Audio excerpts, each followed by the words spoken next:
എല്ലാ മാന്യ പ്രേക്ഷകർക്കും ഒരിക്കൽ കൂടി അറിവിന്റെ ലോകത്തിലേക്ക് സ്വാഗതം. അപ്പോൾ നമുക്ക് ഇന്നത്തെ ചോദ്യത്തിലേക്ക് കടക്കാം. ഒന്നാമത്തെ ചോദ്യം, സർ സയ്യദ് അഹമ്മദ് ഖാൻ അലിഗഡ് പ്രസ്ഥാനം ആരംഭിച്ച വർഷം? ഉത്തരം 1875. അലിഗഡ് പ്രസ്ഥാനത്തിന്റെ പ്രധാന പ്രവർത്തകർ? ഉത്തരം ചിരാഗ് അലി, നാസിർ അഹമ്മദ്.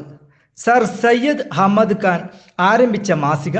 ഉത്തരം Tahzeeb al Akhlaq. All India Muhammadan education conference സ്ഥാപിച്ച സാമൂഹ്യ പരിഷ്കർത്താവ്? ഉത്തരം Syed Ahmed Khan. Lord Dufferin sir Syed Ahmed ഖാനെ സിവിൽ സർവീസ് കമ്മീഷനിലേക്ക് നാമനിർദ്ദേശം ചെയ്ത വർഷം? ഉത്തരം 1887.